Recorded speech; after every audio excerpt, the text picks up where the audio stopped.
오스트리아 출신의 세계적인 독일 시인이자 수필가였고 세계적인 조각가 로댕의 비서이기도 했던 마리아 릴케에 따르면 이 천재 조각가로 알려진 로댕은 평생을 고독하게 살았다고 합니다. 아무도 알아주지 않는 조각가로 살 때의 로댕은 그 무명의 서러움 때문에 늘 고독함을 느꼈다라고 하는 것이죠. 자신의 존재가 좀 드러나기를 원하고 사람들이 알아주기를 원하는데 자신 분야에 대해서 열심히 하는데 여전히 무명으로 삶을 이어가는 그 삶이 고독하고 또 힘들었다는 거죠. 그래서 그런 명성을 얻기 위해 피나는 노력을 했다는 겁니다. 왜냐하면 사람들이 자신을 알아주고 자신의 작품을 인정해주면 마음속에 있는 그 고독함, 마음속에 있는 그 공허함이 채워질 수 있을 거라고 생각했기 때문이라는 거예요. 야, 내가 이제 사람들에게 이름이 알려지고 내 작품이 또 알려져서 유명해지게 되면 이 마음의 공허함이 고독함은 해결이 될 거야 생각을 했던 거죠. 그러나 생각하는 사람이라고 하는 그 조각은 세계적으로 유명하죠. 생각하는 사람과 같은 유명한 작품으로 로댕은 명성을 얻고 난 뒤에 더욱 고독감을 느꼈다라고 해요.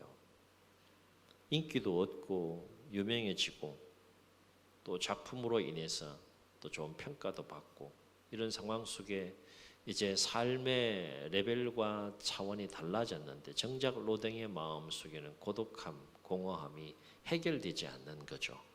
평론가들은 멋대로 로댕의 작품을 평가하며 이득을 취하려고 했고 로댕에게 배우려고 찾아오는 문화생들은 단지 로댕의 실력만 배우기 위해 왔기 때문이다 하는 거예요. 로댕 자체를 사랑하지 않은 거죠. 로댕은 정말로 자기의 마음을 알아주는 사람을 원했지만 그런 로댕을 이해해주며 예술 작품을 도와줄 동반자는 단 한 명도 없었다라고 합니다.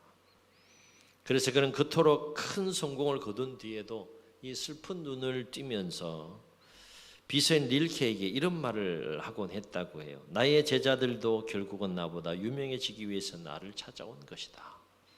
그들은 나를 이용하고 넘어서려 하지 진정으로 나를 존경하고 도와주려고 하지 않는다. 외로움이 느껴지죠. 공허함이 느껴지죠. 고독함이 느껴지죠. 우리가 삶을 살아가면서 깨달아야 될 진리가 참 많은데 그 중에 반드시 깨달아야 할 진리가 하나가 뭔가 하면 사람들은 제각각 자기의 마음속에 있는 그 공허함을 해결하기 위해서 여러 가지 백방으로 노력하고 수고하고 애쓰지만 결국 영혼의 근원적인 그 목마름은 그 무엇으로도 해결되지 않는다는 거예요. 이거를 삶을 살아가면서 반드시 깨달아야 된다는 거죠. 깨닫고 노력하는 것과 깨닫지 못하고 노력하는 것은 인생이 완전히 다르다는 거죠.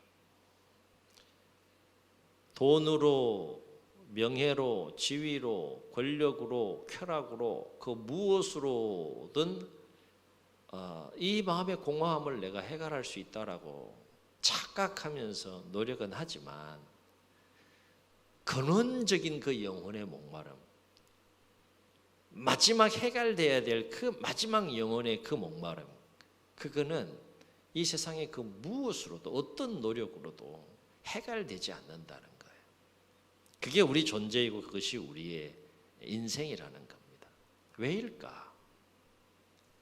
왜 사람은 그 마음의 공허함을 해결하기 위해서 그토록 노력하는데도 불구하고 일정 정도는 또 일정 기간 동안은 해결이 될지 모르겠지만 끝자락에 근원적인 그 영혼의 목마름은 끝내 왜 해결되지 않는 것일까?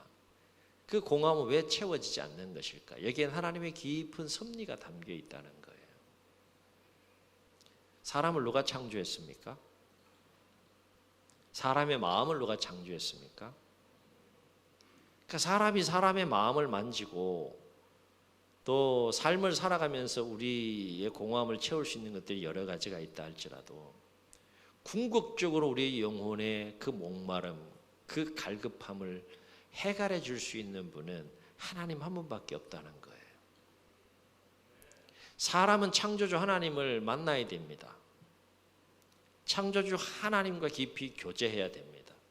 그래 인생이 행복해지는 거예요. 그게 삶의 원리예요.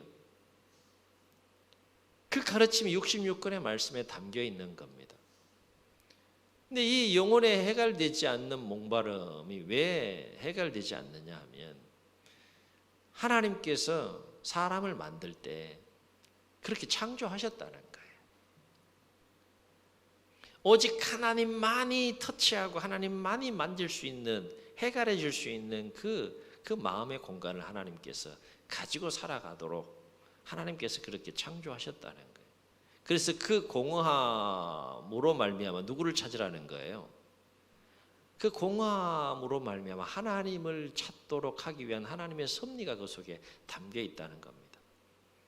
그래서 전도서의 지혜자는 3장의 11절에서 관련하여 무슨 얘기를 하는가 하면 이런 말을 합니다. 여호와께서 모든 것을 지으시되 때를 따라 아름답게 하셨고 또한 사람에게는 영원을 사모하는 마음을 주셨느니라 그랬어요. 영원을 사모하는 마음이라는 것은 이 부분은 하나님만이 채워줄 수 있는 마음의 공간이 사람에게 있다는 거예요. 이건 하나님을 만나야지만이 채워질 수 있는 마음의 공간이에요. 우리가 궁극적으로 인생을 행복하게 삶을 살기 위해서 더욱더 하나님을 갈망해야 하는 이유가 바로 여기에 있다는 것입니다.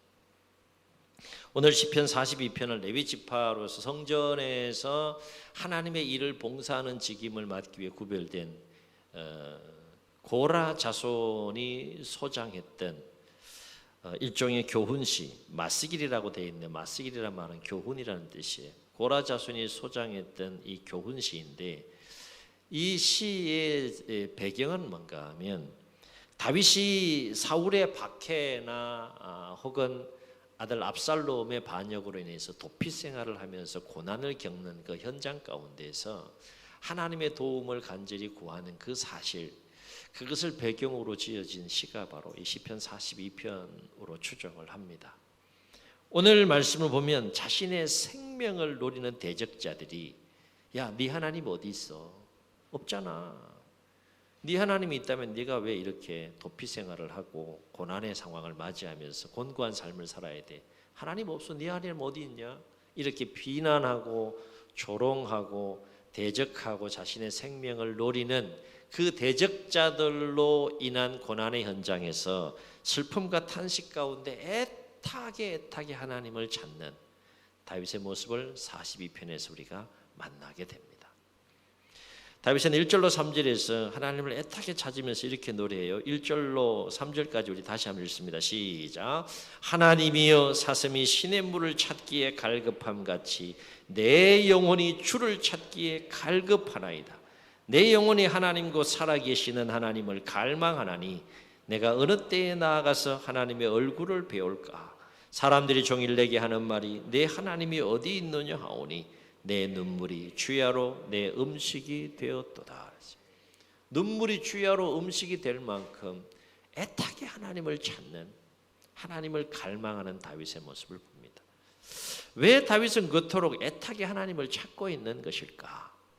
이 질문에 앞서 우리가 주목할 것은 뭔가 하면 우리가 다윗처럼 애타게 하나님을 갈망하려면 반드시 하나님을 향한 세 가지 마음이 있어야 된다.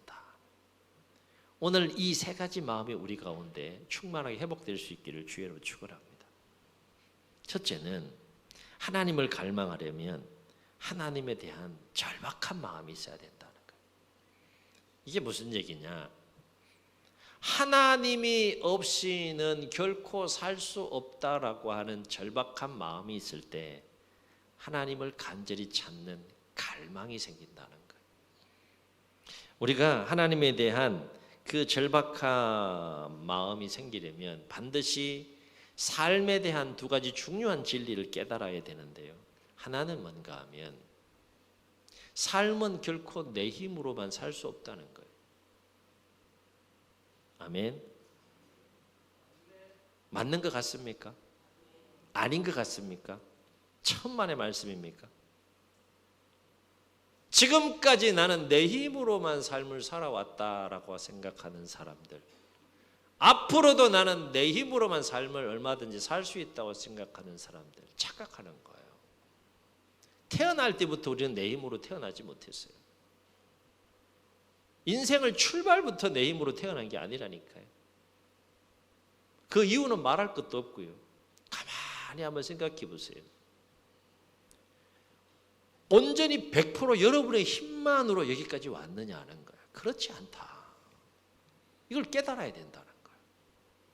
우리가 살면서 경험하잖아요. 한계를 경험하지. 힘의 한계, 능력의 한계. 또 한 가지 삶에 대해서 우리가 반드시 깨달아야 진리는 뭔가 하면 사람들은 여기까지는 깨달을 수, 살아보니까 이게 내 마음대로, 내 생각대로, 내 힘대로 잘 안 되네. 이건 깨달을 수 있어요. 근데 그 깨달음에 머물면 안 된다네. 그 다음 단계의 깨달음으로, 삶에 대한 깨달음으로 나아가야 되는 것이 뭔가 하면, 그렇기 때문에 이 삶에는 절대적인 하나님의 도움이 필요하다. 이걸 깨달아야 된다는 거예요. 아멘. 그런데 놀라운 사실은 여기까지 깨닫는 사람이 깨닫지 못하는 사람이 깨닫는 사람보다 훨씬 많다는 거예요. 제가 자주 예를 들잖아요. 서산 인구가 몇 명이에요? 저도 정확하게 쳐보잖아요. 18만 정도라고 얘기를 해요. 그리고 교회가 한 300개, 좀 안 되는 300개 교회라고 해요. 그 300교회 몇 명의 정도가 있는가 하면 4만 명이 좀 안 되는데 그냥 이해하기 4만 명 정도라고 얘기를 해요. 그러면 자 이제 산수 시간입니다. 18 빼기 4는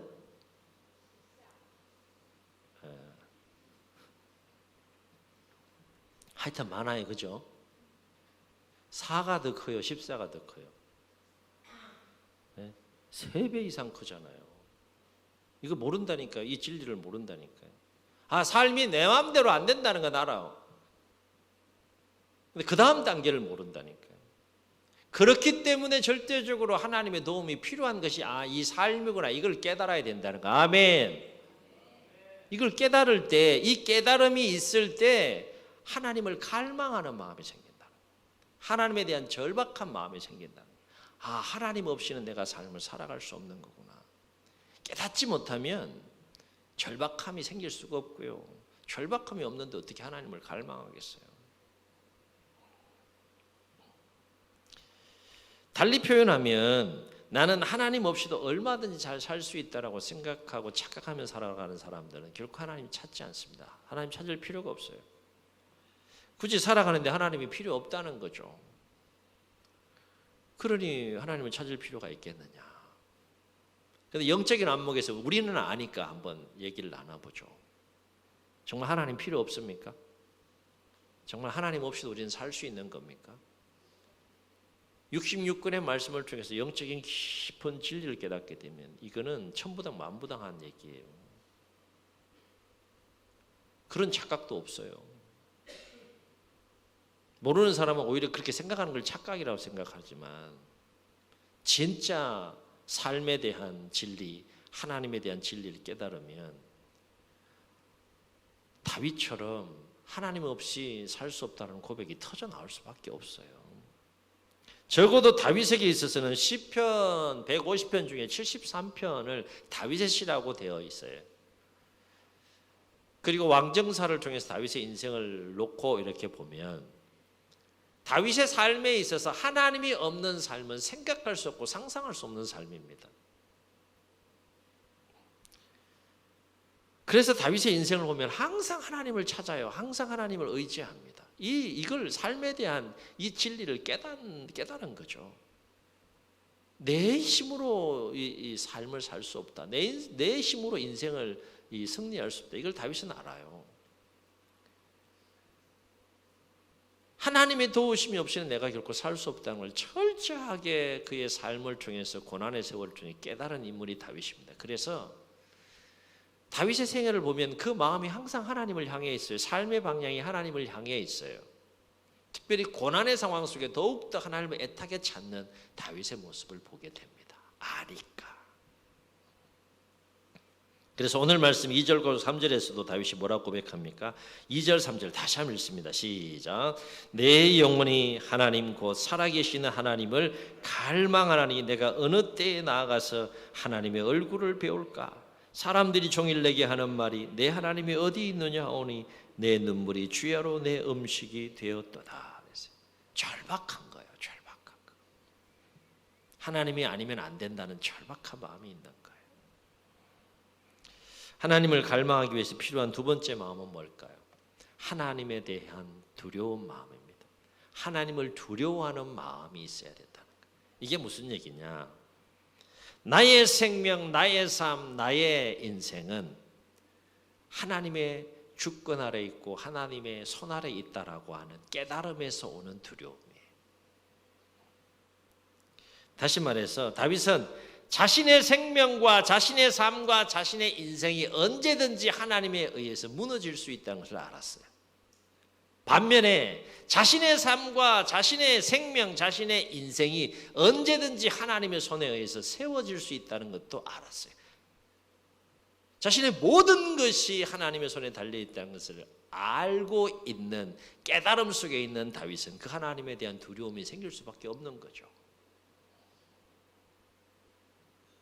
이것이 다윗이 그토록 하나님을 두려워할 수밖에 없었던 근본적인 이유이고 그토록 애타게 하나님을 찾고 갈망하는 근본적인 이유이다는 거예요. 아, 내 모든 삶이 무너지고 세워지는 이 모든 삶이 생명부터 시작해서 하나님의 손에 달려있다는 것을 깨닫게 되니까 그 모든 것을 주관하신 하나님에 대한 두려움이 생기는 거죠. 그래서 다윗은 생사의 갈림길에서 화와 복의 갈림길에서 생과 복을 위해서 하나님을 애타게 찾고 의지하고 부르짖고 기도하는 그 다윗의 모습을 우리가 성경에서 만나게 됩니다. 오늘 말씀에서도 보면 다윗은 하나님을 부를 때 하나님을 부르는 호칭을 우리가 주목해 볼 필요가 있는데 하나님을 어떻게 부르는가 하면 이렇게 불러요. 2절 보세요. 내 영혼이 하나님 곧 어떤 하나님? 살아계시는 하나님. 살아계신 하나님을 갈망하나니 그랬어요. 하나님의 살아계심을 인지합니다. 8절 보세요. 어떤 하나님? 생명의 하나님께 기도하리로다. 자신의 생명이 하나님께 있음을 고백하고 있는 내용이 여기에 담겨 있어요. 9절 보세요. 어떤 하나님? 내 반석이신 하나님께 말하기를 어찌 나를 잊으셨나이까. 내 반석이신 하나님이라는 건 뭐예요? 하나님이 내 삶과 인생을 세울 수도 있고 무너뜨릴 수도 있다는 고백이 여기에 담겨 있는 겁니다. 살아계시는 하나님, 생명의 하나님, 내 반석이신 하나님이란 고백 속에서 우리는 다윗이 얼마나 하나님을 향한 두려움 속에서 얼마나 하나님을 찾고 갈망하는 삶을 살았는지를 우리가 느낄 수가 있다. 느낄 수가 있다. 다윗에게 있어서 가장 큰 두려움이 뭐였는가 하면 대적들이 아니었어요. 그리고 대적들로 인해서 겪는 고난, 위기 이런 것들이 아니었어요. 정말 다윗이 두려워한 건 뭔가 하면 하나님이 다윗을 잊어버릴까 봐 그게 두려웠어요. 하나님이 다윗을 버릴까 봐 그게 두려웠어요. 그래서요. 오늘 9절 말씀에서도 보면 다윗은 뭐라고 탄식하며 노래하는가 하면 9절을 보세요. 어찌하여 나를 잊으셨나이까? 어찌하여 원수의 압제로 말미암아 슬프게 다니니까? 지금 다윗이 생각해 볼 때는 하나님이 마치 자신을 잊은 것처럼 너무 힘들고 곤고한 상황 속에 이렇게 탄식하고 있는 거예요. 하나님이 다윗을 잊어버리면 하나님이 다윗을 버리면 다윗의 인생은 다 끝난다고 생각한 거예요. 이게 맞아요? 틀려요? 이게 맞는 거죠. 맞는 거죠. 옆 사람 보시고 한번 이렇게 기적입니다. 왜 기적이에요? 거기 앉아 있는 게 기적이에요. 기적.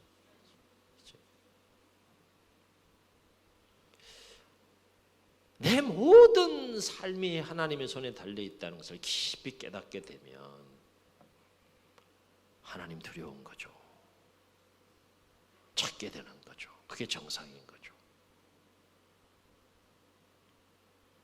더 예배하는 마음이 생기는 거죠.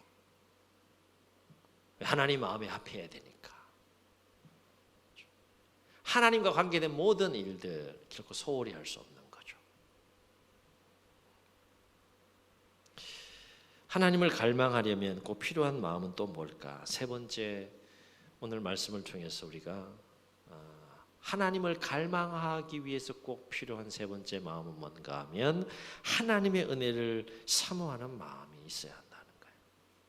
무엇을 사모한다고요?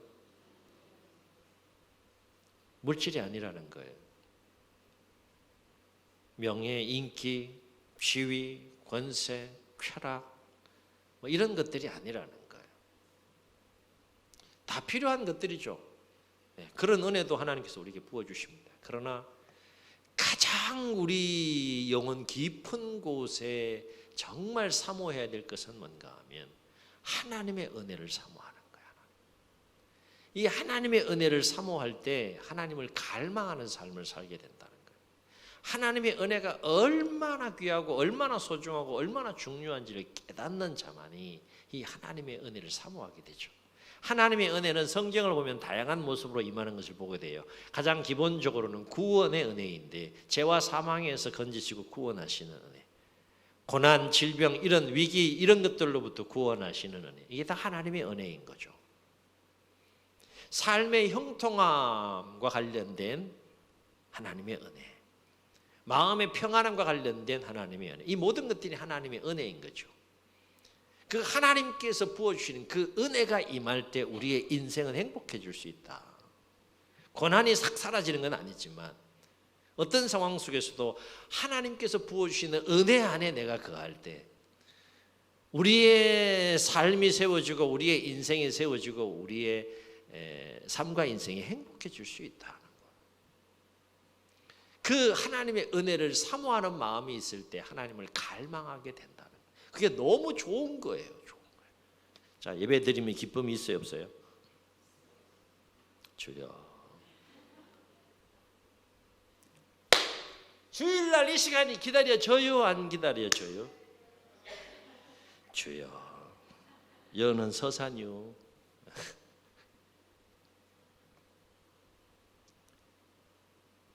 여러분, 하나님의 은혜를 사모하는 그 갈급함이 있어야 돼요. 세상 사람들이 누리지 못하는 기쁨 있어요, 없어요? 하나님을 통해서만 누릴 수 있는 기쁨 있어요, 없어요? 그 기쁨을 맛볼 때, 그 은혜를 체험하고 경험할 때 우리는 세상 사람들이 누리지 못하는 인생의 행복과 또 풍성함을 누리며 살 수 있는 거예요. 하나님 좋으신 분이십니다. 가장 좋은 것을 하나님의 자녀들에게 주고 싶어 하시는 분이세요. 누가 받느냐? 하나님의 은혜를 간절히 사모하는 자들이에요. 그래서 시인은요, 오늘 이러한 그 하나님을 아는 갈망을 목마른 사슴에 비유해서 노래하는 것을 보게 됩니다. 목마른 사슴이 시냇물을 찾기에 갈급하려면 어떻게 해야 돼요? 그 물에 대한, 그 시냇물에 대한 타는 목마름이 있어야 돼요. 타는 갈망이 있어야 돼. 죽거나 말거나 이러면 안 된다는 거지. 나 저 물 마셔야 돼. 맹수가 내 목을 치더라도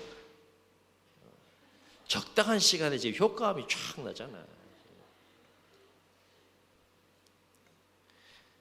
맹수가 으르렁거리며 지켜보는 가운데서 내 목을 치는 한이 있더라도 나는 저 물을 마셔야 된다. 이 타는 목마름과 갈증이 있을 때 그 시냇물을 향하여 나아가는 거죠. 마찬가지로 하나님을 애타게 차는 갈망이 있으려면 그 하나님의 은혜에 대한 영혼의 목마름이 있어야 돼요. 여러분, 영혼의 목마름이 있습니까?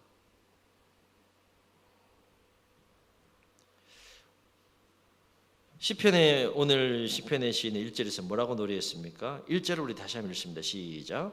하나님이여, 사슴이 시냇물을 찾기에 갈급함같이 내 영혼이 주를 찾기에 갈급하니이다.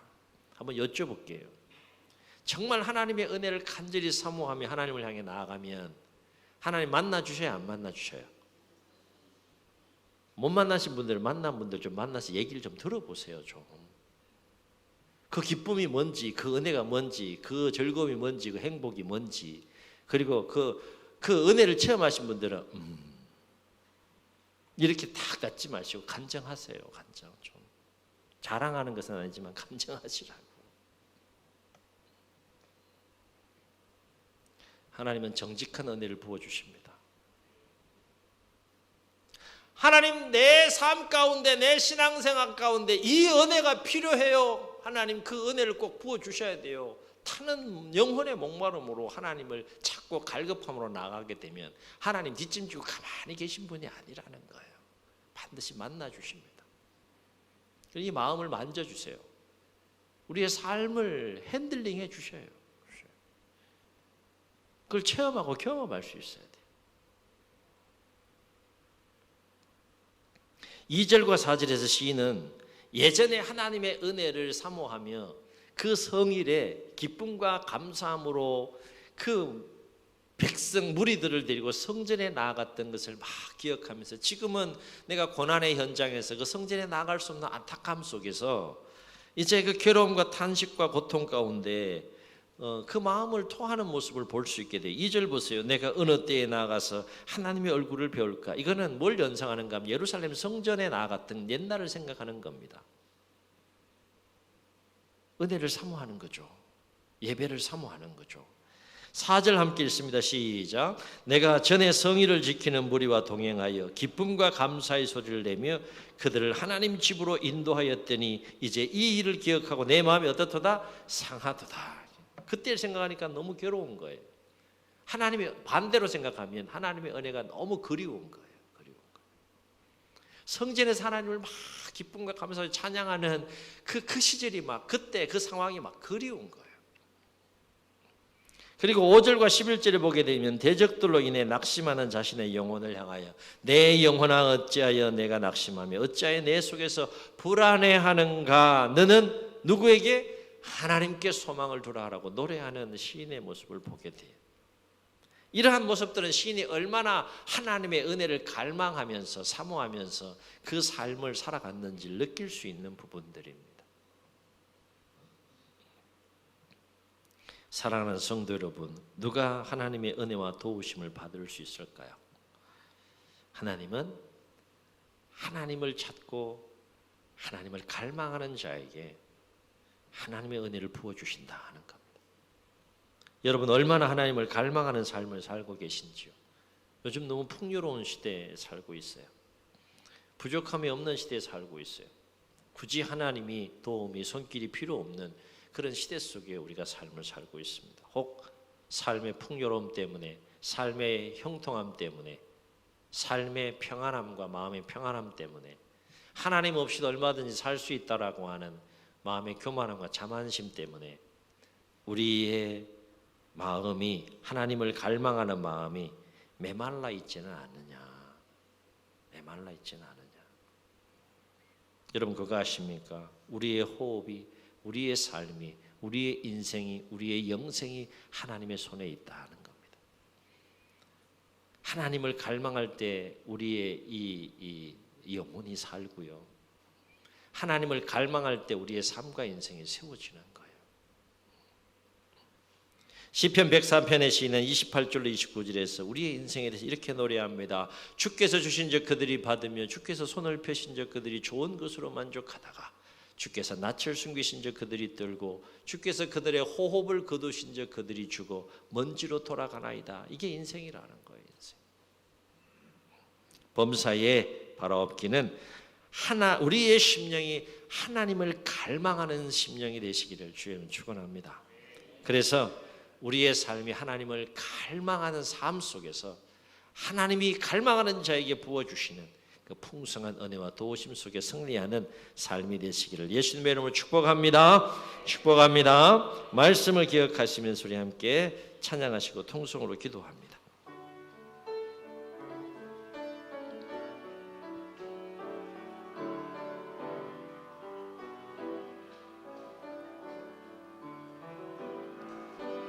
목마른 사슴 시냇 물을 찾아 헤매이듯이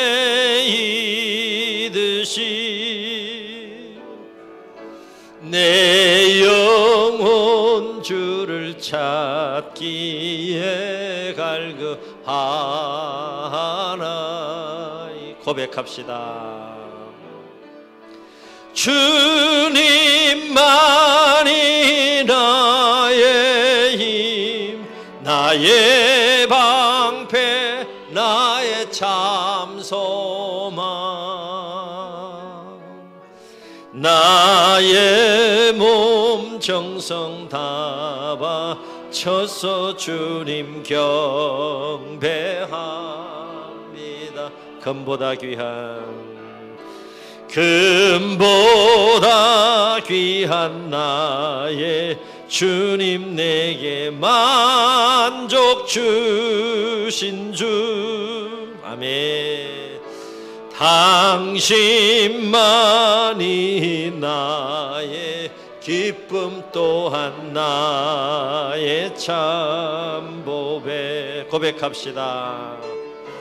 주님만이 나의 힘, 나의 방패, 나의 참 소망. 나의 몸 정성 다 바쳐서 주님 경배합니다. 주의 눈을 감으시고 우리 말씀을 기억하시면서 통성으로 기도하시겠습니다. 성경은 말합니다. 세상에 그 누구도 그 무엇으로도 영혼의 근원적인 목마름을 해결할 수 없다고 말합니다. 사람을 창조하시고 사람의 마음을 지으신 하나님만이 우리 영혼을 온전히 만지시고 치유하시고 또 회복시키시는 분임을 성경은 우리에게 말씀해 줍니다. 오늘 시편 42편의 시인은 애타게 목마른 사슴이 시냇물을 찾기에 갈급함같이 타는 목마름으로, 타는 영혼의 목마름으로 하나님을 갈망하며 애타게 찾는 모습을 봅니다. 절박한 겁니다. 하나님 없이는 살 수 없다라고 하는, 하나님의 손에 내 모든 인생이 달려있음을 깨달았기에 그는 하나님의 은혜를 사모하며 하나님을 갈망하며 나아가는 모습을 봅니다. 결국 하나님은 하나님을 갈망한 다윗의 입술에 찬송을 주셨고 기쁨을 주셨고 노래하는 인생 이끌어 주셨습니다. 하나님 부르시는 그날까지 우리의 삶은 이어집니다. 어떻게 하시겠습니까? 오늘 다윗처럼 우리 안에도 하나님을 갈망하는 마음이 충만하게 회복되게 도와주셔서 하나님을 갈망하는 삶 속에 부어주시는 풍성한 하나님의 은혜 가운데 승리하는 삶을 살게 해달라고 주님 3번 부르시고 통성으로 기도합니다. 주여